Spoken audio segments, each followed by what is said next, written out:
नमस्कार, पोल बात में आपका स्वागत है और मैं हूं प्रतिमा सिंह। हम एनसीईआरटी सीरीज़ को लेकर के चल रहे हैं और एनसीईआरटी सीरीज़ में इम्पॉर्टेंट पॉइंट का एनालिसिस कर रहे हैं जो कि एग्ज़ाम पॉइंट ऑफ व्यू से काफ़ी इम्पॉर्टेंट है। साथ में हम मैराथन सीरीज़ चल रहे हैं। इस मैराथन सीरीज़ में जो क्वेश्चंस की प्रैक्टिस कराई जा रही है उसी प्रैक्टिस में आपकी पूरी थ्योरी जो है कवर करने की इसमें जो है कोशिश कर रहे हैं और करेंगे भी। इसमें पूरी थ्योरी आपकी कवर की जाएगी प्रैक्टिस के क्वेश्चन के साथ साथ उसको एक्सप्लेन करके। तो जो लोग नए जुड़े हैं वो डिस्क्रिप्शन में जो है प्लेलिस्ट जो लगी हुई हैं तो उनको चेकआउट करें। कोर्स वीडियोस की हैं एनसीईआरटी के जो ये हम बना रहे हैं, एनसीईआरटी सीरीज़ लेकर के चल रहे हैं, इसकी भी वीडियोस वहाँ पर हैं। और एनसीईआरटी की प्रैक्टिस वीडियोस हैं, डेली प्रैक्टिस जो मैराथन है वो भी है, सभी कुछ वहाँ पर लगा हुआ है। और प्लस साथ में टेलीग्राम लिंक दिया हुआ है क्योंकि जो भी क्लासेस मैं लेती हूँ ये पीडीएफ उसका फॉर्म में नोट्स जो है पीडीएफ फॉर्म में वहाँ टेलीग्राम पे अपलोड करती हूँ। आप वहाँ से सारे नोट्स जो है पीडीएफ फॉर्म में अवेल कर सकते हैं। इस एनसीईआरटी सीरीज का भी पीडीएफ जो है आप टेलीग्राम में पा सकेंगे। आपको बताना चाहूँगी कि मैं 2 बजे दोपहर में तथा रात के 8:30 बजे मेरी 2 वीडियोस तो अपलोड होती हैं, साथ में किसी और भी टाइम अपलोड हो जाती है। जैसे कि कल मैं एनसीईआरटी का वीडियो नहीं दे पाई थी तो आज रात में रिकॉर्ड करके उसको आज मॉर्निंग में 7 बजे जो है हमने उसे पब्लिश किया है। तो कहने का मतलब ये है कि आप सब्सक्राइब करके ऑल पर क्लिक कर लें ताकि नोटिफिकेशन सभी वीडियोज़ की आपको मिलती रहे। इस समय कितनी वीडियो मैं अपलोड कर दूंगी क्योंकि सारा सिलेबस जो है मैं कंप्लीट करना है तो कोई टाइम नहीं है, कोई वीडियो की गिनती नहीं है, नंबर ऑफ़ रिस्ट्रिक्शन नहीं है वीडियोस का। मैं जो भी जितना भी कर पाऊँगी बना पाऊँगी वो मैं कभी भी किसी भी टाइम अपलोड कर दूँगी। आप अपना नोटिफिकेशन ऑन करके रखेंगे तो सारी वीडियोस आपको मिलती रहेंगी। और इस समय जो है बहुत ही इम्पोर्टेंट कंटेंट जा रहा है तो कोई भी वीडियो स्किप करना आपके लिए नुकसानदायक हो सकता है। जैसे कि एनसीईआरटी में जो सुबह वीडियो गई है उसे चेकआउट कर लेना, वो जो है उसमें काफ़ी इम्पोर्टेंट फैक्ट गए हैं संयुक्त राष्ट्र संघ से संबंधित, तो उसे पक्का चेकआउट करना, स्किप मत करना। इसीलिए कह रही हूँ ऑल पर क्लिक करके जो है अपना नोटिफिकेशन ऑन करके रखें। चलिए शुरू करते हैं आज का। आज हम देखेंगे समकालीन विश्व में सुरक्षा। जब सुरक्षा की बात आती है तो इसका बुनियादी अर्थ क्या होता है? खतरे से आज़ादी। और जो लोग जो है इस विषय का यानी कि सुरक्षा विषय का अध्ययन करते हैं उनका कहना है कि केवल उन चीज़ों को सुरक्षा से जुड़ी चीज़ों का विषय माना जाए जिनसे जीवन की केंद्रीय मूल्यों का खतरा हो। क्योंकि सुरक्षा का अर्थ तो इतना व्यापक है कि आदमी जब भी अपने घर से बाहर कदम निकालता है तो उसके अस्तित्व अथवा जीवन यापन के तरीक़ों को किसी न किसी अर्थ में खतरा ज़रूर होता है। यदि हमने खतरे को इतना व्यापक अर्थ में ले लिया तो फिर हमारी दुनिया में हर घड़ी और हर जगह सुरक्षा के ही सवाल नज़र आएंगे। तो जो सुरक्षा का मूल विषय क्या होना चाहिए कि केंद्रीय मूल्यों को खतरा ना हो। तो सुरक्षा का जो है इससे जो है संबंध जोड़ा जाता है। अब हम देखेंगे कि जो सुरक्षा के विभिन्न धारणाओं को 2 कोटियों में रखकर समझने की कोशिश करेंगे, एक पारंपरिक और दूसरा अपारंपरिक। तो पारंपरिक धारणा में बाहरी सुरक्षा होती है। बाहरी सुरक्षा से मतलब क्या है कि इस खतरे का स्रोत कोई दूसरा मुल्क होता है जो सैन्य हमले की धमकी देकर संप्रभुता, स्वतंत्रता और क्षेत्रीय अखंडता जैसे किसी देश के केंद्रीय मूल्यों के लिए खतरा पैदा करता है। तो ये सारी चीज़ें क्या है? कॉन्सेप्चुअल चीज़ें हैं कि बाहरी सुरक्षा क्या है, आंतरिक सुरक्षा क्या है। यहाँ से क्वेश्चन जो है बन सकते हैं, सेंटेंस टाइप दिए जाएंगे और आपको वहाँ पे सही ऑप्शन चूज करना होता है। तो यहाँ पे आपको नोट डाउन कुछ भी नहीं करना है, करना चाहें तो कीवर्ड्स नोट डाउन कर सकते हैं। जैसे कि पारंपरिक धारणा तो उसमें बाहरी सुरक्षा हो जाएगी। अपारंपरिक धारणा में क्या आता है, मेन कीवर्ड्स नोट कर सकते हैं, इससे ज़्यादा नोट करने की ज़रूरत नहीं, बस इसको समझ लीजिए, काम आएगा आपके। तो ये जो है बाहरी सुरक्षा से मतलब ये होता है कि सैन्य आक्रमण हो जाए कोई, और सैन्य आक्रमण क्या होता है कि संप्रभुता, स्वतंत्रता और क्षेत्रीय अखंडता को तो खतरा होता ही होता है, प्लस जो है नागरिक भी मारे जाते हैं। क्योंकि कोई भी ऐसा युद्ध नहीं हुआ कि वो जो है एक पर्टिकुलर एरिया में यानी कि जो सैनिक हैं और या उसके रिसोर्स हैं उसे भी हमला हो, बल्कि उसमें आम आदमी मारे ही जाते हैं। तो ये जो है बाहरी सुरक्षा की बात हो गई। आगे देखेंगे हम, परंपरागत सुरक्षा नीति का एक तत्व है, इसे शक्ति संतुलन कहते हैं। मेनली होता क्या है कि सरकार के पास युद्ध की स्थिति में 3 विकल्प होते हैं, या तो वो आत्मसमर्पण कर दे, या युद्ध जो है किए बिना ही उसकी बात मान ले जो दूसरा पक्ष है, अथवा युद्ध से होने वाले नाश को इस हद तक बढ़ाने के संकेत देना, मतलब इस हद तक जो है अपने संकेत दे कि मैं युद्ध से तुम्हारा ये बर्बाद कर दूंगा, वो तुमको नेस्तनाबूद कर दूंगा, तो दूसरा पक्ष सहम कर हमला करने से बाज आए। ये 3 जो है विकल्प होते हैं। और या युद्ध ठन जाए तो अपनी रक्षा करना, ताकि हमलावर देश अपने मकसद में कामयाब ना हो सके। तो युद्ध से पहले की 3 हैं बातें, और युद्ध अगर ठन जाए तो अपनी रक्षा कर सके। ये सारी बातें होती हैं जो है सुरक्षा में। और क्या होता है कि जो सुरक्षा नीति का संबंध है वो युद्ध की आशंका को रोकने से होता है, जिसे अवरोध कहा जाता है। और युद्ध को सीमित रखने का, तो युद्ध को सीमित रखना और या फिर उसे समाप्त करने से होता है, और इसे क्या बोलते हैं, अवरोध बोलते हैं। अवरोध। एक और तथ्य होता है अवरोध, यानी कि युद्ध को सीमित रखना या फिर उसे समाप्त कर देना। सिर्फ जो है अपने संकेतों से, यानी कि हमारे पास भी इतनी शक्ति है, ये सब ऐसे करके जो है उसको अवरोध करना, ये कहलाता है। और अगला है शक्ति संतुलन।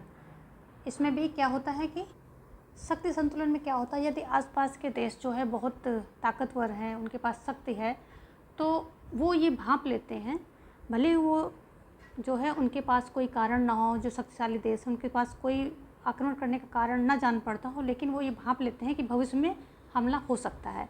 और इस वजह से जो वो सरकारें, हर सरकार होती है दूसरे देश से अपने जो है शक्ति संतुलन को लेकर बहुत संवेदनशील रहती हैं, यानी कि अपनी शक्ति संतुलन का पड़ना अपने पक्ष में बैठाने के लिए जीतोड़ कोशिश करते हैं। यानी कि सैन्य शक्ति पर जो प्रौद्योगिकी है उस पर मतलब अनाप शनाप खर्च करते हैं, ताकि उस देश की शक्ति, जो सैन्य शक्ति है या जो भी शक्ति है, उसकी शक्ति के बराबर वो खड़ा हो सके, क्योंकि इन फ्यूचर कभी हमला हो तो वो जो है उसको भी धमका सके या फिर उसकी बराबरी कर सके। तो इसे शक्ति संतुलन कहते हैं। तो शक्ति संतुलन से भी युद्ध नहीं होते। अगर 2 बराबर के देश हैं, 2 इक्विवेलेंट कंट्रीज़ हैं, तो वो दोनों ही हमला करने से बचेंगे, क्योंकि उनको पता है कि अगर मैंने हमला किया तो सामने वाला भी हमारे बराबर का है, टक्कर का है, वो भी हमें उतना ही नुकसान पहुंचाएगा। तो इसे शक्ति संतुलन से भी जो है युद्ध रोके जाते हैं। और तीसरा क्या होता है, ये पहला हो गया अवरोध, दूसरा। और अगर हम तीसरा देखें तो ये है गठबंधन। गठबंधन ये भी एक जो है तरीका होता है सुरक्षा का। बाहरी हमले हैं इनसे सुरक्षा का एक ये भी तरीका होता है कि गठबंधन कर ले, यानी कि क्षेत्रीय आधार पर राष्ट्रीय हितों को लेकर के जो है गठबंधन, किसी देश अथवा गठबंधन की तुलना में अपनी ताकत का असर जो है बढ़ाने के लिए देश गठबंधन बनाते हैं। और गठबंधन क्या होता है, राष्ट्रीय हितों पर आधारित होते हैं, और राष्ट्रीय हितों के बदलने पर गठबंधन भी बदल जाते हैं। यानी कि गठबंधन बनते कैसे हैं, राष्ट्रीय हितों पर आधारित होते हैं, और जैसे ही राष्ट्रीय हित चेंज होता है वैसे ही गठबंधन जो भी बदल जाते हैं। उदाहरण के रूप में आप ले सकते हैं कि जब संयुक्त राज्य अमेरिका ने 1980 के दशक में क्या किया था कि सोवियत संघ के खिलाफ इस्लामी उग्रवादियों को समर्थन दिया था, लेकिन ओसामा बिन लादेन के नेतृत्व में अल-कायदा नामक समूह ने, जो समूह के आतंकवादी थे, इन्होंने 11 सितंबर 2001 के दिन उस पर यानी कि अमेरिका पर ही हमला कर दिया। तो इस्लामी उग्रवादियों के खिलाफ मोर्चा खोल दिया किसने, अमेरिका ने। तो गठबंधन क्या है कि गठबंधन में कई देश शामिल होते हैं और सैन्य हमले को रोकने के लिए एक साथ जो है कदम उठाते हैं। इसका गठबंधन का मतलब हुआ जैसे, और गठबंधन के जो हित हो वो चेंज होते रहते हैं, राष्ट्रीय हितों के आधार पे ये गठबंधन चेंज होते रहते हैं। जैसे कि जो अमेरिका था ये 1980 के दशक में सोवियत संघ के खिलाफ इस्लामी उग्रवादियों का इसने समर्थन किया, लेकिन जब 11 सितंबर 2001 में इस पर हमला हो गया तो क्या किया कि इसने जो है उन्हीं आतंकवादियों के खिलाफ मोर्चा खोल दिया। तो ये बातें हो गई। पारंपरिक धारणा की आंतरिक सुरक्षा भी होती है। जो पारंपरिक धारणा है इसका जो आंतरिक सुरक्षा के भी मामले होते हैं। जो पारंपरिक धारणा थी उसका हमने बाह्य सुरक्षा देख लिया, अब आंतरिक सुरक्षा देखेंगे। सुरक्षा की परंपरागत धारणा का जरूरी रिश्ता अंदरूनी सुरक्षा से है, यानी कि इसमें जो है ये सुरक्षा आंतरिक शांति और कानून व्यवस्था पर निर्भर करती है। अगर किसी देश के भीतर ही रक्तपात हो रहा हो अथवा होने की आशंका हो तो वह देश सुरक्षित कैसे हो सकता है और बाहर के मामलों से निपटने की तैयारी कैसे करेगा जब खुद ही वो जो है अपनी सीमा के भीतर सुरक्षित नहीं है, अपनी सीमा के अंदर ही उसके बहुत सारे विवाद चल रहे हैं। तो ये जो है पारंपरिक धारणा के बाह्य सुरक्षा हमने देख लिया जो कि सैन्य संबंधित है, आंतरिक सुरक्षा देख लिया जो कि कानून व्यवस्था और शांति से संबंधित है। अब सुरक्षा के पारंपरिक तरीके पे हम बात करेंगे। ये सब जो है कॉन्सेप्चुअल क्वेश्चंस में आ सकते हैं, तो इनको स्टोरी की तरह सुनते रहिए और अपना कॉन्सेप्ट बनाते रहिए। जो इम्पॉर्टेंट पॉइंट इसमें कम ही हैं, बाद में आएंगे, कुछ ट्रीटीज वगैरह हैं तो उनको नोट डाउन करना है। बाकी यहाँ से आप कीवर्ड नोट करके और आगे बढ़ जाइए। यहाँ पर आपको कॉन्सेप्चुअल अंडरस्टैंडिंग जो है अपनी डेवलप करनी है। और तो जो पारंपरिक धारणा का आंतरिक सुरक्षा, जो सुरक्षा के पारंपरिक तरीके हैं इस पर हम बात करेंगे। तो जो ये पारंपरिक तरीके हैं इसमें स्वीकार किया जाता है कि सुरक्षा की जो परंपरागत धारणा इसमें स्वीकार किया गया है कि हिंसा का इस्तेमाल यथासंभव सीमित हो, मतलब जहाँ जितना ज़रूरी हो उतना उसके अकॉर्डिंग, मतलब सीमित ही हो, कम से कम हो, जितना हो सके कम कीजिए। और युद्ध के लक्ष्य और साधन दोनों से इसका संबंध है, यानी कि न्याय युद्ध होना चाहिए। न्याय युद्ध क्या है कि जब किसी देश को युद्ध उचित कारणों से ही करना चाहिए, यानी कि वो कारण क्या हो सकते हैं, या तो आत्मरक्षा है या फिर जो है दूसरों को जनसंहार है या नरसंहार है उससे बचाने के लिए करना चाहिए। तो दो तरह से जो है युद्ध न्यायसंगत हो सकता है। और इसमें जो है जो युद्ध के ये साधन हैं, यानी कि जो जैसे ये हथियार वगैरह हैं, ये सीमित इनका उपयोग होना चाहिए, ज़्यादा उपयोग व्यापक उसमें समझ में इनका उपयोग नहीं होना चाहिए। तो ये न्याय युद्ध कहलाता है। सीमित होना चाहिए और जितना उचित है न्याय संगत होना चाहिए, यानी कि जो है अपनी रक्षा के लिए या फिर जनसंहार को रोकने के लिए ये युद्ध होने चाहिए। और इसमें एक बात और है कि जो आत्मसमर्पण कर रहे हैं शत्रु उनको ना मारें और जो निहत्थे हैं उनको भी ना मारें। संघर्ष विमुख जो शत्रु हैं, जो संघर्ष नहीं करना चाहते हैं, उनको भी ना मारें। ये सारी बातें इस न्याय युद्ध के अंतर्गत आती हैं। प्लस सुरक्षा की जो परंपरागत धारणा है वो इस संभावना से इनकार नहीं करती है कि देशों के बीच एक न एक रूप में सहयोग हो, यानी कि वहाँ पर चलो जितना ज़रूरी है न्याय युद्ध होना चाहिए, लेकिन बल का प्रयोग होना चाहिए, लेकिन वहाँ सहयोग भी ज़रूरी है। इनमें सबसे महत्वपूर्ण है निशस्त्रीकरण, अस्त्र नियंत्रण तथा विश्वास की बहाली। ये तीनों तरीके जो है परंपरागत तरीके के अंतर्गत आते हैं। कौन कौन से आते हैं? निशस्त्रीकरण, अस्त्र नियंत्रण और विश्वास की बहाली। ये तीनों जो हैं परंपरागत तरीकों के अंतर्गत आते हैं। तो इनमें अगर बात करें तो निशस्त्रीकरण की मांग होती है कि सभी राज्य, चाहे उनका आकार, ताकत और प्रभाव कुछ भी हो, यानी कि बड़े हों या छोटे हों, कितनी भी सैन्य संगठन उनके पास मजबूत हो या कमज़ोर हो, वो कुछ खास किस्म के हथियारों से बाज आएंगे जो बहुत ही जो है विनाशकारी हथियार हैं, उनको ना बनाएं, उनसे दूर रहें, उनका उपयोग करने से बाज आएंगे। उदाहरण के लिए 1972 की जैविक हथियार संधि, यानी कि बायोलॉजिकल वीपन्स कन्वेंशन, जिसे BWC बोलते हैं, और 1992 की रासायनिक हथियार संधि, केमिकल वीपन्स कन्वेंशन, जिसे CW बोलते हैं। रासायनिक हथियार संधि यानी केमिकल वीपन्स कन्वेंशन, CW जिसे बोलते हैं, में ऐसे हथियार को बनाना और रखना प्रतिबंधित कर दिया गया, यानी कि इनको बना भी नहीं सकते हैं। जो केमिकल वीपन्स हैं और बायोलॉजिकल वीपन्स हैं, तो ये इनको बना भी नहीं सकते और रख भी नहीं सकते हैं। और 155 से ज़्यादा देशों ने BWC संधि पर और 181 देशों ने कितने CW संधि पर हस्ताक्षर किए थे, यानी कि बड़ी मात्रा में जो है इन सभी देशों ने मिल करके इसका समर्थन किया कि ऐसे हथियार जो है न रखे जाने चाहिए, न बनाए जाने चाहिए। और इन दोनों संधियों पर दस्तखत करने वाले में सभी महाशक्तियां शामिल हैं। लेकिन दूसरा पक्ष इसका है, वो भी है कि ये महाशक्तियाँ जो हैं जैसे कि अमेरिका और सोवियत संघ, ये क्या है कि सामूहिक संहार के अस्त्र यानी कि जो परमाणविक हथियार हैं, इनका विकल्प जो है ऑप्शन नहीं छोड़ना चाहती। इसलिए दोनों ने अस्त्र नियंत्रण का सहारा लिया है, यानी कि जो इन्होंने परमाणु हथियार बनाए हैं उसका विकल्प ये रखना चाहती हैं, छोड़ना नहीं चाहती हैं। और इसके लिए इन्होंने क्या किया कि दूसरा जो हमने 3 बताए थे, निशस्त्रीकरण, अस्त्र नियंत्रण और सहयोग, यहाँ पर बहाली, विश्वास बहाली, निशस्त्रीकरण, अस्त्र नियंत्रण। तो जिसमें इन्होंने क्या है कि ये इसको हथियार को छोड़ना नहीं चाह रही, इन हथियारों को छोड़ना नहीं चाहती, तो वहाँ पर अस्त्र नियंत्रण का सहारा लिया है। और ये अस्त्र नियंत्रण के अंतर्गत हथियारों को क्या करता है, विकसित करने अथवा उनको हासिल करने के संबंध में कुछ कायदे कानून का पालन करना पड़ता है। अब यहाँ पर इन्होंने बहुत डिस्क्रिमिनेशन किया है। क्या किया है, ये कहते हैं कि ये जो है सन 1972 की एंटी बैलिस्टिक जो ट्रीटी होती है, मिसाइल संधि यानी कि ABM, यानी कि जो ये 1972 की एंटी बैलिस्टिक मिसाइल संधि ABM ने अमेरिका और सोवियत संघ को बैलिस्टिक मिसाइलों के रक्षा कवच के रूप में इस्तेमाल करने से रोका। ऐसे प्रक्षेपास्त्रों से हमले की शुरुआत की जा सकती थी। संधि में दोनों देशों को सीमित संख्या में ऐसी रक्षा प्रणाली तैनात करने की अनुमति थी, लेकिन इस संधि ने दोनों देशों को ऐसी रक्षा प्रणाली के व्यापक उत्पादन से रोक दिया।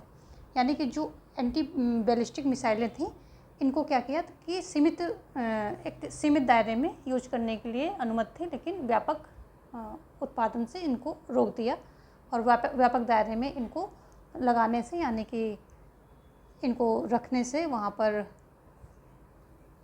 इस्तेमाल करने से इनको रोका और व्यापक उत्पादन पर भी रोक लगा दी। तो एंटी बैलिस्टिक मिसाइल जो थी, तो उनका ये यहाँ पर इसलिए ये संधि हुई कि इनका व्यापक उत्पादन ना हो और सीमित दायरे में ही ये यूज की जाएं। आगे देखेंगे, अमेरिका और सोवियत संघ ने अस्त्र नियंत्रण के कई अन्य संधियों पर हस्ताक्षर किए थे। कौन से और हैं, जिसमें है सामरिक अस्त्र परिसीमन संधि जो संधि 2 है, स्ट्रेटजिक आर्म्स लिमिटेशन ट्रीटी जिसको सॉल्ट सेकंड बोलते हैं, और सामरिक अस्त्र न्यूनीकरण संधि strategic arms reduction treaty start. तो इन सब पर भी इन्होंने जो है क्या किया था, साइन किया था, यानी कि संधि किया था। और एक और संधि है जो कि बहुत ही इम्पोर्टेंट है, ये NPT, ये इम्पोर्टेंट है, जो परमाणु अप्रसार संधि यानी कि न्यूक्लियर नॉन प्रोलिफरेशन ट्रीटी है, NPT जिसे बोलते हैं। 1968 में जो 1968 ये भी एक जो है एक प्रकार से अस्त्र नियंत्रण की संधि है। कैसे अस्त्र नियंत्रण की संधि है, क्योंकि जो ये परमाणु अप्रसार संधि है, इसमें क्या हुआ कि जिन देशों ने 1967 से पहले अपने जो परमाणु हथियार बना लिए थे, यानी कि परमाणु परीक्षण कर लिया था, तो वो परमाणु शक्ति संपन्न देश माने जाएंगे। लेकिन जो 1967 के बाद से किसी को भी ये अनुमति नहीं दी गई कि वो परमाणु परीक्षण कर सके या परमाणु हथियार बना सके। यानी कि इसमें क्या हुआ कि जो परमाणविक हथियार के उपार्जन को कायदे कानून के दायरे में ला खड़ा कर दिया इस ट्रीटी ने, जो NPT है इसने। और इसका भारत ने बहुत विरोध किया था। विरोध इसलिए किया था क्योंकि जिन लोगों ने परमाणु हथियार बना लिए हैं, तो वो तो उनका तो प्रभुत्व रहेगा पूरी दुनिया पर और वो अपना दबदबा बना के रखेंगे। हमारे बगल में चीन ने भी बना ही लिया था, तो वो तो वैसे ही आंख दिखाता रहता है। अगर भारत परमाणु परीक्षण नहीं करता, परमाणु हथियार नहीं बनाता, तो वो तो अब तक तो हड़प गया होता भारत को। तो यहाँ पर अटल बिहारी वाजपेयी ने इसका बहुत विरोध किया था और मानने से इनकार कर दिया था और कहा था कि मतलब एक समान, जो भी नियम बनाओ सबके लिए एक समान, ऐसा नहीं कि कुछ लोग परमाणु शक्ति संपन्न होंगे और कुछ नहीं होंगे, तो वो परमाणु शक्ति संपन्न दूसरे देशों पर हावी रहेंगे। तो इन्होंने इसका बहुत भारत ने विरोध किया था। तो ये जो है जो NPT थी ना, इसको क्या किया कि कायदे कानून के दायरे में ला खड़ा कर दिया कि पारमाणविक हथियार जो है वो अब 1967 के पहले जिन्होंने बना लिए हथियार, उनका परीक्षण कर लिया, उन्हें इस संधि के अंतर्गत इन हथियारों को रखने की अनुमति दी गई। यानी कि देखिए कितना डिस्क्रिमिनेशन हो रहा है कि जिन्होंने 1967 के पहले बना दिया वो तो हथियार रखेंगे, जो देश 1967 तक ऐसा नहीं कर पाए थे उन्हें ऐसे हथियारों को हासिल करने के अधिकार से वंचित किया गया। परमाणु अप्रसार संधि ने पारमाणविक आयुधों को समाप्त तो नहीं किया था, लेकिन इन्हें क्या किया था कि हासिल कर सकने वाले देशों की संख्या में कमी लाती थी। तो यहाँ पर डिस्क्रिमिनेशन तो बहुत किया, लेकिन परमाणु हथियार जो हासिल कर सकते देश तो उनकी संख्या में कमी ला दी, क्योंकि बहुत से जो है गरीब देश हैं तो वो अमेरिका जैसे और इन शक्तिशाली जो देश हैं इनका सामना नहीं कर सकते। भारत तो उभरती हुई शक्ति है, तो उसने अपने दम पे जो है चोरी छुपे इसका हथियार का परमाणु हथियार का जो है परीक्षण भी किया, हथियार भी बनाए। और फिर जब बात अंतर्राष्ट्रीय लेवल पर पहुंची तब भारत ने कहा कि हमारे बगल में जो चीन है वो परमाणु शक्ति संपन्न देश है और हमें उससे खतरा है, इसलिए हम तो बनाएंगे। तो ठीक है, ये सारी बातें हो गई परमाणु हथियार के बारे में। और ये जो डिस्क्रिमिनेटेड ट्रीटी है एनपीटी, इसके बारे में आगे देखेंगे हम। एक अंडरस्टैंडिंग होनी चाहिए जो हमारे देश में चल रहा है, खास तौर पे जो भारत के पक्ष में जो बातें हो रही हैं भारत से संबंधित हैं वो तो आपको आपके टिप पर होनी चाहिए, सब्जेक्ट में आपकी पकड़ होनी चाहिए, तभी आप क्वेश्चन सारे जो है सॉल्व कर पाएंगे। तीसरा हमने क्या कहा था, विश्वास बहाली की प्रक्रिया। विश्वास बहाली की प्रक्रिया जैसे जो एक निशस्त्रीकरण था, दूसरा अस्त्र नियंत्रण था, तीसरा क्या था, विश्वास बहाली की प्रक्रिया।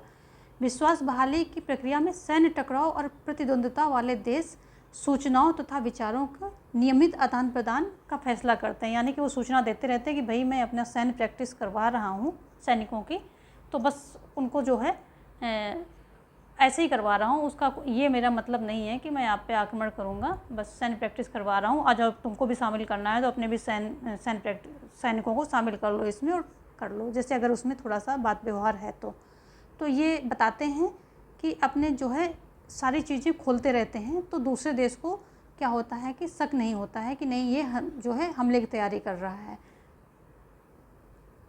ये दो देश जो होते हैं ये क्या करते हैं, दोनों देश जो आसपास होते हैं जिनको एक दूसरे से खतरा होता है या ऐसा लगता है वो भांप रहे हैं खतरा, तो अपने फौजी मकसद तथा एक हद तक अपनी सैन्य योजनाओं के बारे में भी बताते हैं। ऐसा करके ये देश जो है ये दोनों देश अपने प्रतिद्वंदी को इस बात का आश्वासन दे देते हैं कि उनकी तरफ से औचक हमले की योजना नहीं बनाई जा रही है। ये दोनों देश क्या होते हैं, एक दूसरे को यह भी बताते हैं कि उनके पास किस तरह के सैन्य बल हैं। वे यह भी बता सकते हैं कि इन बलों को कहाँ तक तैनात किया जा रहा है। संक्षेप में कहें अगर तो विश्वास बहाली की प्रक्रिया यह सुनिश्चित करती है कि प्रतिद्वंदी देश किसी गलतफहमी या गफलत में पड़कर जंग के लिए आमादा ना हो जाए। तो ये सारे विचार व्यवहार जो विश्वास बहाली यानी कि उसको विश्वास में लिया जाता है कि भाई हम तुम्हारे विरुद्ध कुछ भी नहीं कर रहे हैं, इसलिए तुम आश्वस्त रहो और शांति से रहो और शांति से हमें भी रहने दो। ये जो है मैसेज एक प्रकार दिया जाता है। तो ये तीन चीज़ें हो गई जो पारंपरिक जो है तरीके हैं इसके सुरक्षा के। अब हम सुरक्षा के अपारंपरिक तरीकों की बात करेंगे यहाँ पर।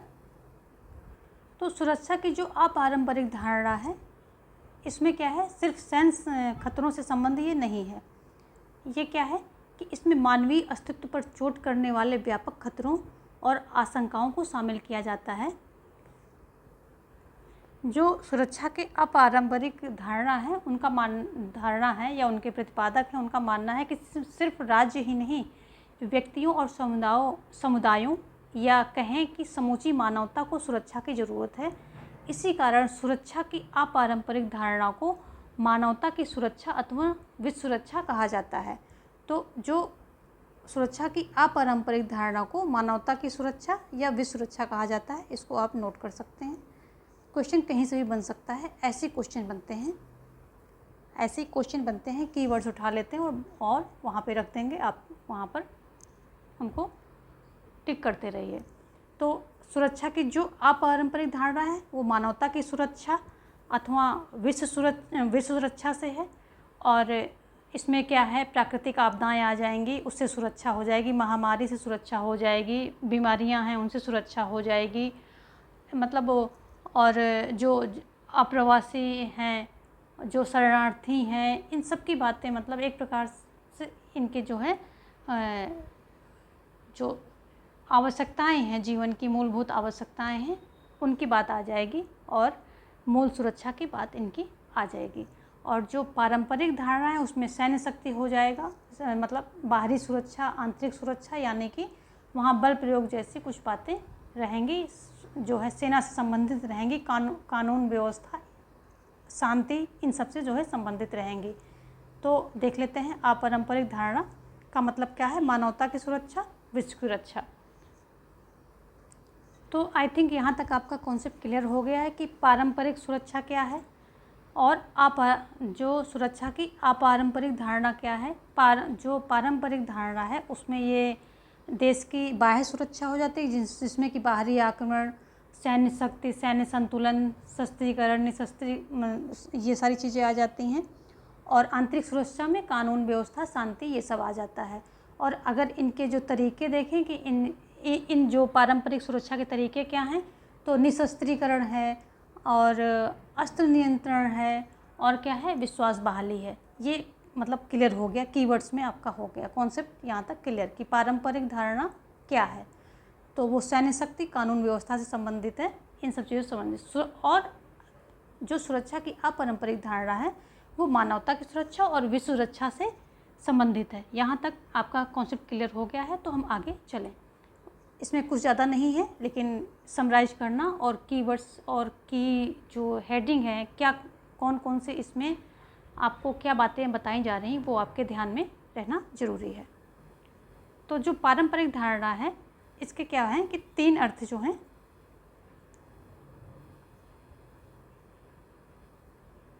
इसके 3 अर्थ लिए जाते हैं।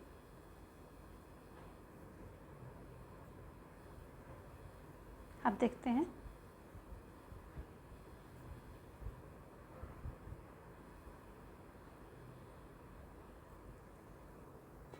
तो जो मानवता की सुरक्षा के सभी पैरोकार हैं ये मानते हैं कि इसका जो प्राथमिक लक्ष्य है व्यक्तियों की सुरक्षा है। बहरहाल जो है इस बात पर मतभेद है कि ठीक ऐसे कौन से खतरे हैं जिनसे व्यक्तियों को बचाया जाना चाहिए।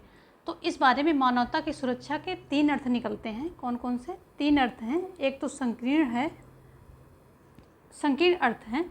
जो संकीर्ण अर्थ लेने वाले हैं उनमें वो क्या मानते हैं कि आंतरिक खून खराबे से जो है लोगों की सुरक्षा करनी चाहिए। जो देश के अंदर ही समुदायों में खून खराबे होते हैं उनसे जो है व्यक्तियों को बचाना चाहिए। और जो अन्नान, ये कोफ़ी अन्नान हैं, जो संयुक्त राष्ट्र संघ के भूतपूर्व महासचिव कोफ़ी अन्नान हैं, ये कहते हैं, अगर इनके शब्दों में देखें तो ये कहते हैं कि व्यक्तियों और समुदायों के अंदरूनी खून खराबा से बचाना, यही मानवता की सुरक्षा का व्यापक मानवता की सुरक्षा का अर्थ है। और यहीं पर जो है अगर हम व्यापक अर्थ लें तो व्यापक अर्थ लेने वाले क्या कहते हैं, तो जो व्यापक अर्थ लेते हैं मानवता की सुरक्षा का, वो कहते हैं कि खतरों की सूची में क्या करते हैं, अकाल, महामारी और जो आपदाएं हैं, प्राकृतिक आपदाएं हैं, इनको भी शामिल किया जाना चाहिए, ऐसा इनका मानना है। क्योंकि जो जितना जनसंहार युद्ध में नहीं होता है, आतंकवाद में नहीं होता है, इन सबको मिलाकर के नहीं होता है, उससे कहीं ज़्यादा लोग अकाल, महामारी और प्राकृतिक आपदा के भेंट चढ़ जाते हैं। तो इसलिए इन्होंने बोला है कि अकाल, महामारी और प्राकृतिक आपदाओं से सुरक्षा, ये भी जो है इसमें मानव सुरक्षा में सूची में जो है डाल देना चाहिए। और जो व्यापकतम अर्थ है, यानी कि ज़्यादा व्यापक अर्थ है, जिसको व्यापकतम अर्थ बोल सकते हैं, तो इसमें क्या बोला है कि ये सब चीज़ें तो होंगी, इसमें जो है ये आर्थिक सुरक्षा और मानवीय गरिमा, ये भी ज़रूरी है, ये भी जो है डाल देना चाहिए। क्योंकि क्या कहते हैं कि व्यापकतम नज़रिए में जो अभाव से मुक्ति और भय से मुक्ति पर जोर देता है, तो ये दोनों चीज़ें भी ये इसमें इंक्लूड कर देनी चाहिए। तो यानी कि इतनी सारी, अगर सभी को हम समराइज करें तो ये सारी चीज़ें जो हैं मनुष्य की सुरक्षा में आ जानी चाहिए, मानव सुरक्षा में, मानवता की सुरक्षा में ये सभी आ जाने चाहिए। आंतरिक खून खराबे से सुरक्षा, अकाल, महामारी, प्राकृतिक आपदाओं से सुरक्षा, आर्थिक सुरक्षा, मानवीय गरिमा की भी सुरक्षा होनी चाहिए।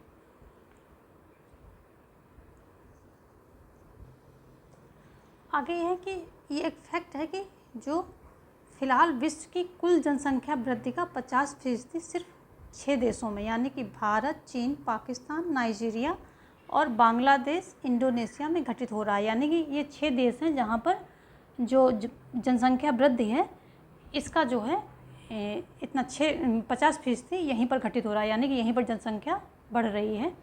कौन कौन से हैं? भारत, चीन, पाकिस्तान, नाइजीरिया, बांग्लादेश, इंडोनेशिया, यही हैं। और इसमें क्या होता है कि इसमें जो है जितनी जनसंख्या बढ़ेगी तो इनका प्रति व्यक्ति आय कम होगी और इनका जीवन स्तर गिरेगा। और जो उत्तरी गोलार्ध में है तो वहाँ पर आने वाले सालों में प्रति व्यक्ति आय बढ़ेगी, क्योंकि वहाँ की जनसंख्या और कम होने वाली है और उनका जो है प्रति व्यक्ति आय बढ़ेगी। तो इन दोनों में जो असमानता का गैप बहुत ज़्यादा हो, दक्षिण गोलार्ध के देशों में और उत्तरी गोलार्ध के देशों में बहुत ज़्यादा असमानता का गैप हो जाएगा। फैक्ट यहाँ से एक ये निकालना है आपको, ये 50% जनता 6 देशों में हो रही है, बढ़ रही है। मानवाधिकार की जो मानवाधिकार है इसको 3 कोटियों में रखा गया है। कौन कौन से 3 कोटियों में रखा गया है? पहली कोटि क्या है कि ये राजनीतिक अधिकारों से है, ये है राजनीतिक अधिकारों से है, जैसे कि अभिव्यक्ति और सभा करने की आज़ादी। दूसरी कोटि क्या है, यानी कि दूसरी श्रेणी क्या है? दूसरी श्रेणी में क्या है इन्होंने कि आर्थिक और सामाजिक अधिकारों को रखा है। और जो अधिकारों की तीसरी कोटि है मानवाधिकारों की, उसमें उपनिवेशीकृत जनता अथवा जाति और मूलवासी जो हैं अल्पसंख्यक हैं इनके अधिकार आते हैं। तो जो तीसरी आती है तीसरी कोट, इसमें क्या है उपनिवेशीकृत जनता और जाति और मूलवासी अल्पसंख्यकों के अधिकार जो है आते हैं। तो ये 3 प्रकार के मानवाधिकार के जो 3 कोटि में, वैसे तो बहुत सारी श्रेणियों में इनको विभक्त किया जा सकता है, लेकिन इन 3 पर सभी की सहमत है। तो इन 3 पर जो है पहले में राजनीतिक अधिकार आएंगे जिसमें अभिव्यक्ति सभा करने की आ जाती है। दूसरा है आर्थिक और सामाजिक अधिकारों, जो मतलब अर्थ से संबंधित और सामाजिक में जो गरिमा वगैरह होती हैं और इन सब चीज़ों से जो अधिकार होते हैं संबंधित, इनमें आज़ादी होनी चाहिए। और तीसरा होता है जो अल्पसंख्यक जनता है, मूलवासी हैं और जो आदिवासी जिनको बोल सकते हैं और उपनिवेशीकृत जनता है, इनके अधिकार आ जाते हैं, इनके अधिकारों की सुरक्षा इनके आ जाती है। तो मानवाधिकार को 3 कोटि में बांटा गया। राजनीतिक अधिकार, 3 यहाँ से फैक्ट उठाने, राजनीतिक अधिकार और आर्थिक और सामाजिक अधिकार, और तीसरा क्या है जो अल्पसंख्यक हैं और मूलवासी यानी आदिवासी हैं और उपनिवेशीकृत जनता है, इनके अधिकार आ जाते हैं।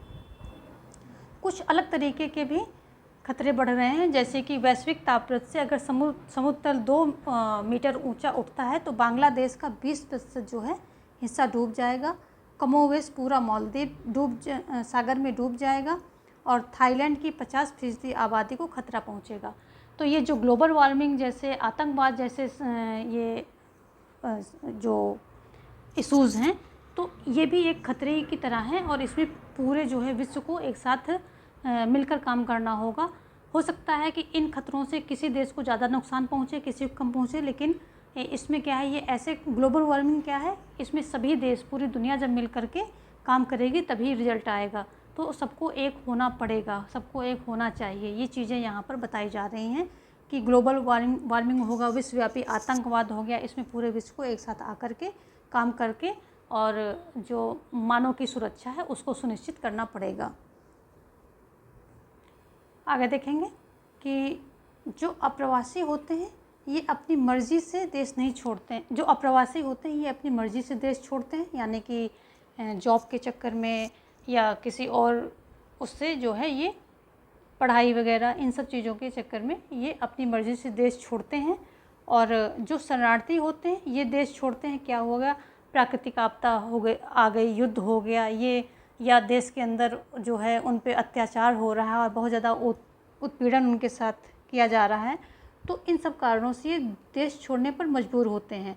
तो जो शरणार्थी होते हैं यानी कि जो रिफ्यूजी होते हैं उनके बारे में ये एक मत रखा जाता है कि इनको जो है मतलब राज्य को स्वीकार करना चाहिए, ये मतलब राज्य को स्वीकार करना चाहिए, ऐसा जो है ये मत है। और जो पर्यवेक्षक हैं, जो विचारक हैं, उनका मत है। लेकिन जो अप्रवासी हैं उसके बारे में राज्य की कोई बाध्यता नहीं, वो स्वीकार करे ना करे ये उसकी अपनी मर्जी है। लेकिन शरणार्थियों के बारे में एक ये जो है विश्व में ये एक नीति बनाई गई है मानवता को देखते हुए, मानवता को ध्यान में रखते हुए कि जो अप्रवासी जो शरणार्थी हैं, रिफ्यूजी हैं, उनको आए हुए शरणार्थियों को जो है शरण हर राज्य को देनी ही चाहिए। ऐसा मानवता के नाते ये एक नियम बनाया गया है। और जो आंतरिक रूप से विस्थापित होते हैं उन्हें ये कैसे होते हैं? ये होते हैं, वो लोग होते हैं कि अपने देश के अंदर ही एक जगह उत्पीड़न से या किसी और कारण से, प्राकृतिक प्रकोप से, ये अपने देश के अंदर ही एक स्थान को छोड़कर दूसरे स्थान पर आ जाते हैं, लेकिन रहते हैं अपने देश की सीमा के अंदर ही। तो इन्हें जो है आंतरिक रूप से विस्थापित लोग कहते हैं। जैसे कि कश्मीरी पंडित, इनके ऊपर भी काफ़ी जुल्म हुए थे, तो ये कश्मीर से निकल के अलग अलग देश के अलग अलग कोनों में जाकर के बस गए। ये एक अगला फैक्ट है कि 1990 के दशक के उत्तरार्ध के कई सालों से, जो उत्तरार्ध के सालों में 1990 के दशक के उत्तरार्ध के सालों में क्या हुआ कि ब्रिटेन ने मैड काऊ महामारी की भड़क उठने के कारण अरबों डॉलर का जो है नुकसान झेला। इसने अरबों डॉलर का नुकसान इसको झेलना पड़ा। ये है मैड काऊ। मैड काऊ किसे है? ये एक महामारी है और जो है ब्रिटेन में ये फैली थी और इसकी वजह से काफ़ी ज़्यादा जो है नुकसान झेलना पड़ा। अफ्रीकी देशों की बात कर लेते हैं। अफ्रीकी देशों में बहुत ही बुरा हाल है। यहाँ HIV एड्स से गंभीर खतरा है, क्योंकि यहाँ हर जो है 6ठा व्यक्ति इस रोग से जो है पीड़ित है। इसमें बोत्सवाना की हालत सबसे बदतर है। यहाँ 3 में से 1 व्यक्ति HIV एड्स से पीड़ित है। और ये भी कहा जाता है कि इस एड्स से जो ये बीमारी है HIV एड्स, इसका जो है जो ये महाशक्तियाँ हैं, इन्होंने इलाज के द्वारा इसको लगभग ख़त्म कर दिया है। यानी कि इससे लोगों की जो मृत्यु दर होती है वो बिल्कुल इन्होंने लगभग कम कर दी है, बहुत ज़्यादा।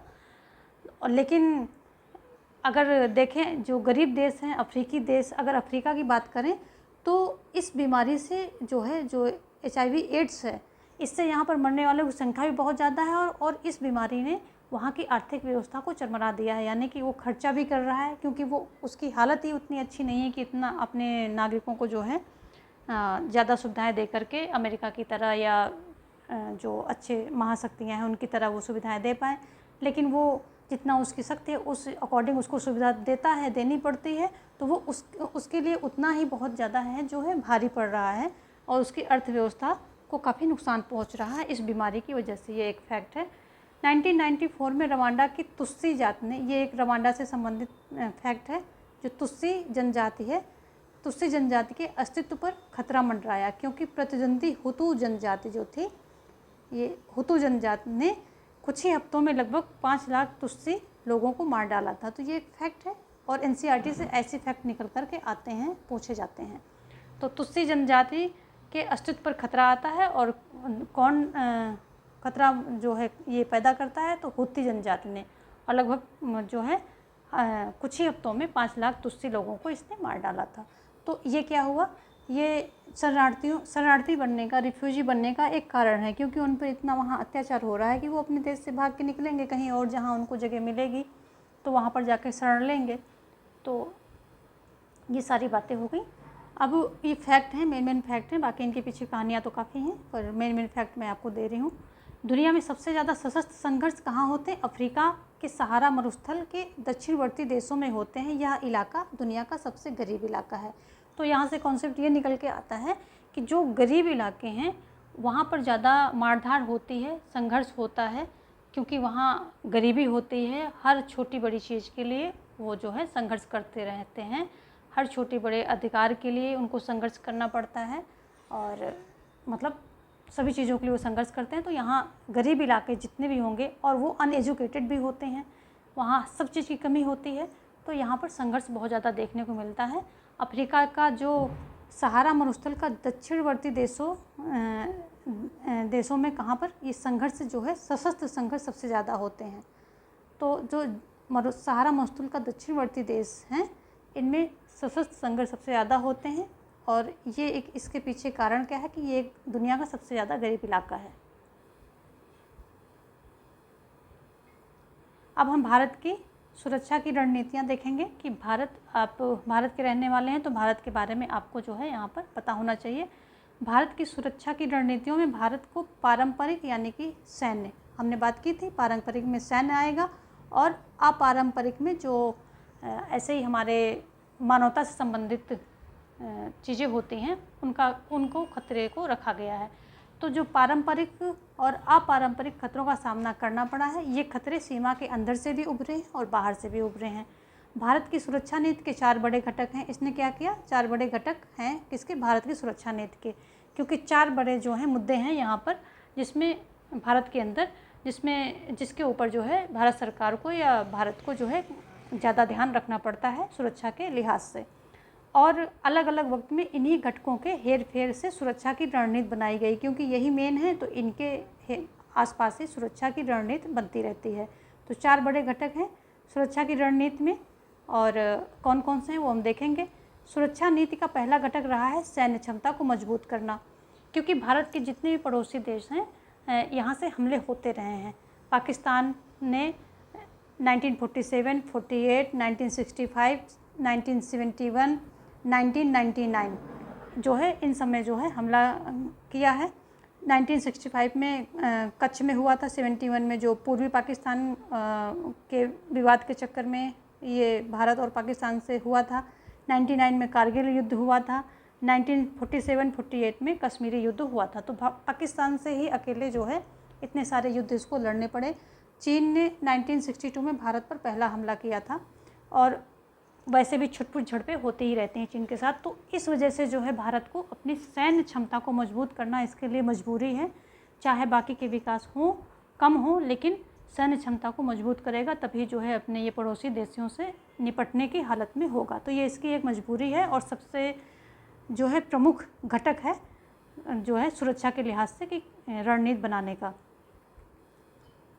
और इसी के जो है चलते ये इतने सारे जो ये हुए हैं युद्ध क्या होते हैं कि हमले वगैरह हुए हैं, इसके जो पड़ोसी देश हैं उनके जो नीयत अच्छी नहीं है, तो इसको परमाणु हथियार भी बनाना पड़ा, जो कि 1998 में इसका परीक्षण होता है पोखरण में।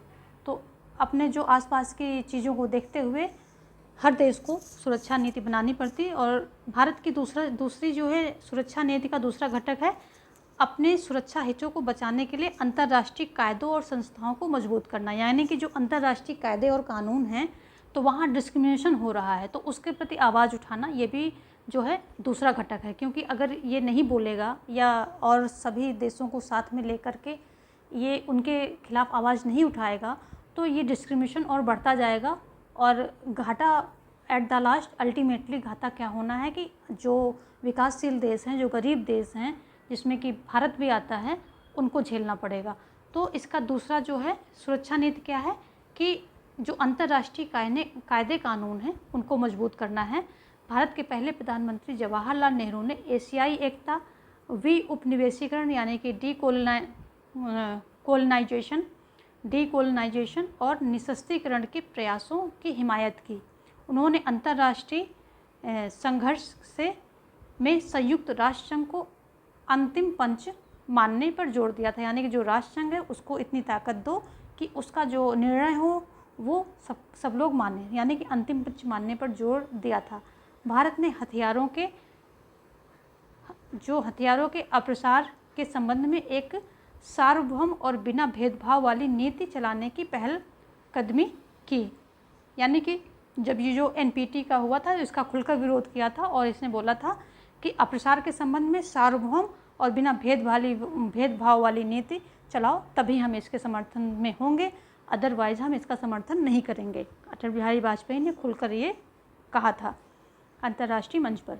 तो इन्होंने इस बात की भी पहलकदमी की जिसमें हर देश को सामूहिक संहार के हथियार, यानी कि जिसमें आ जाएंगे सामूहिक संहार के हथियार में कौन कौन से, परमाणु, जैविक, रासायनिक, तो बायोलॉजिकल, केमिकल और ये जो आणविक यानी कि परमाणु, ये सारे हथियार इसके अंतर्गत आ जाते हैं। ये एक बहुत बड़े स्तर पे जो है जनसंहार करते हैं, यानी कि लोगों को मारते हैं, बहुत ज़्यादा जो है ये जनसंहार करते हैं।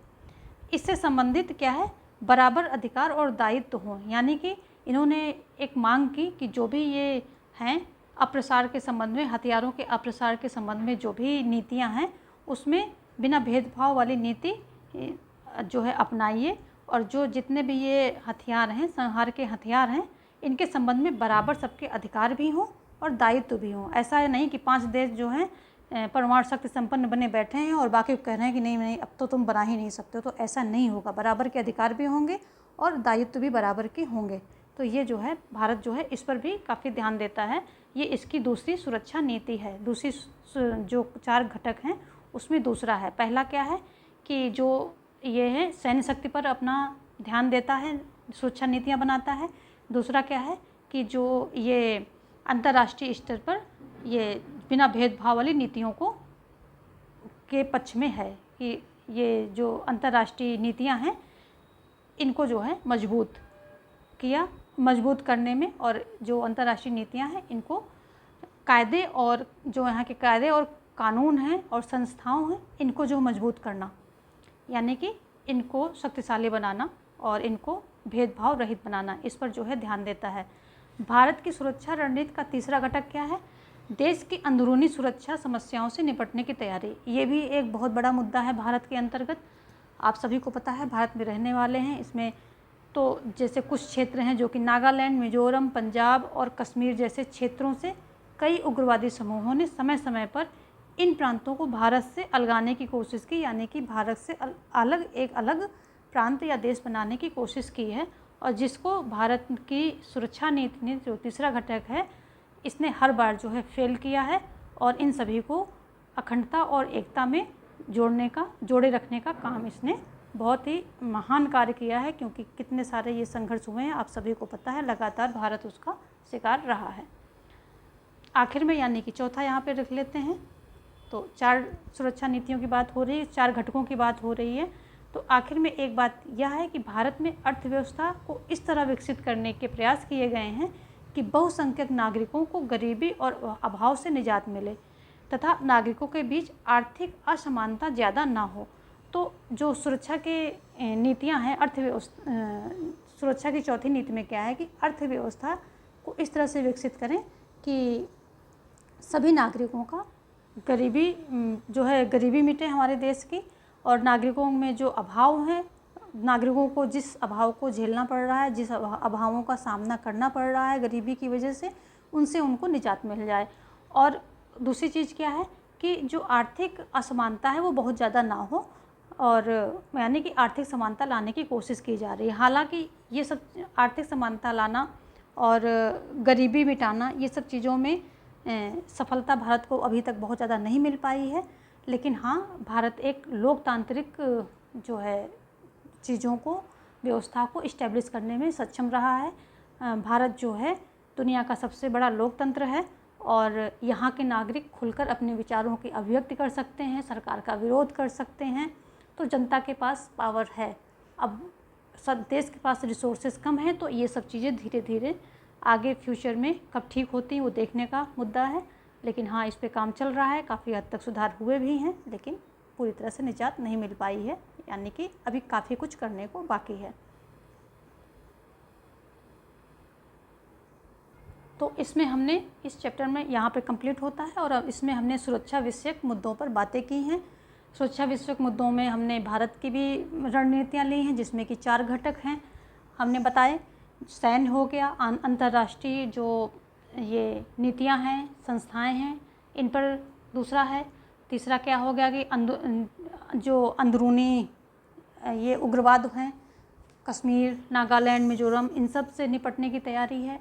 चौथा क्या है कि जो आर्थिक विकास, हमारी अर्थव्यवस्था है, उसके बारे में है। तो ये भारत से संबंधित हो गया। बाकी हम पूरे अगर विश्व को देखें तो उसमें जो है सुरक्षा का मुद्दा जो है पारंपरिक सुरक्षा है और अपारंपरिक सुरक्षा है। तो इसमें पारंपरिक में सैन्य शक्तियाँ वगैरह आ जाते हैं, और जो है देश के जो आंतरिक सुरक्षा यानी कि शांति व्यवस्था, कानून आ जाते हैं। तो पारंपरिक में बाह्य और आंतरिक 2 होते हैं। बाह्य में सैन्य वगैरह आ जाएगा, आंतरिक में अपने खुद के जो शांति व्यवस्था, कानून, ये सारी चीज़ें आ जाएंगी। जो अपारंपरिक में है तो उसमें जो है मानवता संबंधी चीज़ें आ जाएंगी, यानी कि मानवाधिकार संबंधी चीज़ें आ जाएंगी कि एक जो नागरिक है उसके क्या अधिकार होने चाहिए, जो एक मानव है एज अ ह्यूमन बीइंग उसके क्या क्या अधिकार होने चाहिए। तो वो सारी बातें हमने इसमें डिस्कस की हैं। जो अपारंपरिक तरीके हैं उसमें पूरे विश्व का, देशों का और इन सब का क्या सहयोग होना चाहिए, कैसे मिलकर ये सभी एक मंच में आकर के जो है मानव की सुरक्षा की व्यवस्था कर सकते हैं, क्या क्या मुद्दे उसमें शामिल होने चाहिए, ये हमने बात की। जो पारंपरिक तरीके हैं उसमें सुरक्षा के तरीक़ों में निशस्त्रीकरण और अस्त्र नियंत्रण और जो है विश्वास बहाली, इन सब चीज़ों पे ये सब तरीके हुए हमने बात की और यहीं पर ये चैप्टर ख़त्म होता है। मिलते हैं कल एक और चैप्टर के साथ, तब तक आप पढ़ते रहिए, स्वस्थ रहिए और इन सभी के नोट्स, शॉर्टेस्ट नोट्स जो है तैयार करते रहिए। धन्यवाद।